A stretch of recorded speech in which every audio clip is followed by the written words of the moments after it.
There is a fine line, and I don't know why you're laughing. There's nothing funny about this case. I'm laughing and there's nothing funny about my answer. You just have a problem listening. It took place on the subway. They brought, what's the guy's name that did the choking? You're talking about Daniel Penny? Daniel Penny, yeah. But they brought him back to the station and questioned him. Did he know at the time they questioned him after the incident that what's his name was dead? My understanding is, based on testimony that I've seen so far, that police are alleging that they did tell him that he had passed away. Yes, based on testimony. At the time they interviewed him on tape, he didn't know that Penny was dead. Okay, well, my understanding, I'm trying to answer your question. My understanding, based on testimony, is that the officers did inform him that he was dead. Now, I don't know whether they informed him before the interview or after the interview, but they did tell him that he was dead that day. Well, it had to be after the interview. Okay, and why are you bringing that up? He didn't know at the time. And why are you bringing that up? The reason why I bring that up is because he didn't know the man was dead. They questioned him. Okay, and how is that relevant in the conversation? So then the reason why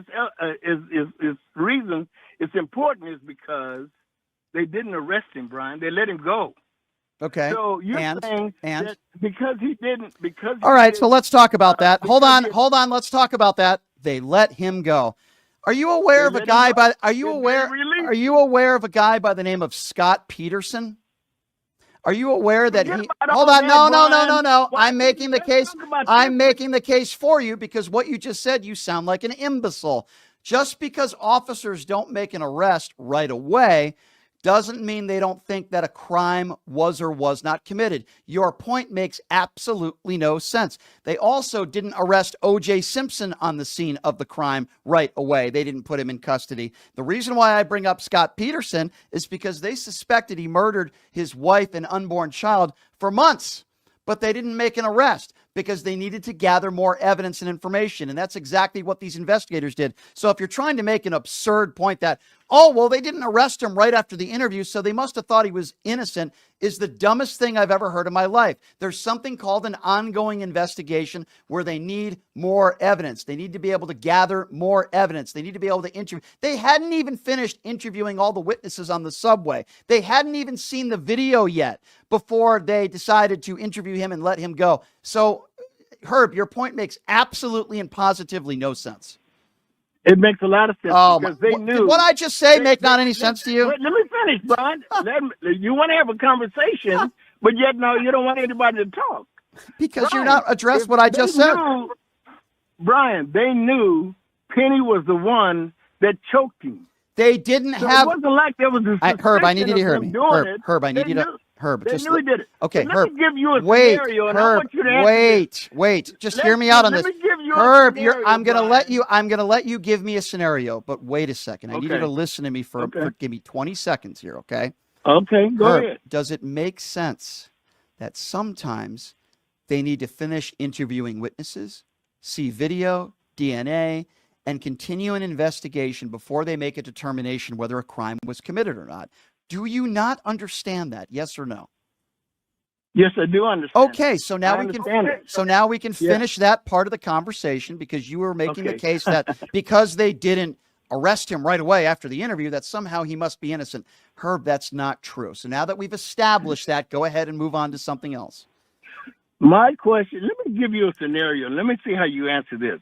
Let's say, for example, you went to work and your wife, I know you're not married, but let's just say that you were married and your wife had your 3-year-old child with her, and she had to take the subway to the doctor to get the child checked up or something at the doctor. She's on the subway in that situation. I know exactly what you're asking me. I know exactly what you're asking. I know exactly what you're asking. Is hollering he's going to kill somebody. He doesn't give a damn what happens to him. They have no clue what weapons he has or anything like that. Yes. And he lunges at your wife and your child. Here's what I would want. I know exactly. Somebody was there to defend her or to stop that from happening? So there is a difference between defending her and killing somebody.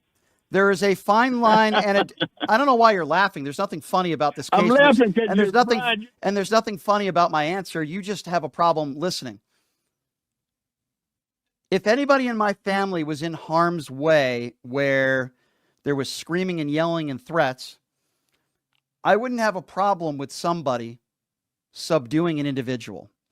I would have a problem with somebody keeping somebody in a chokehold after that person is unconscious and not breathing. That's the part that people like you don't understand.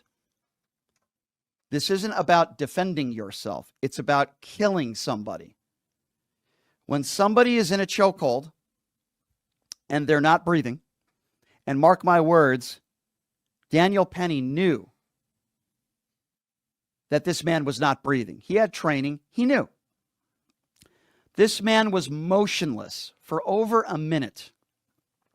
And during the time that this man was unconscious, Daniel Penny kept his grip and kept this guy in a chokehold.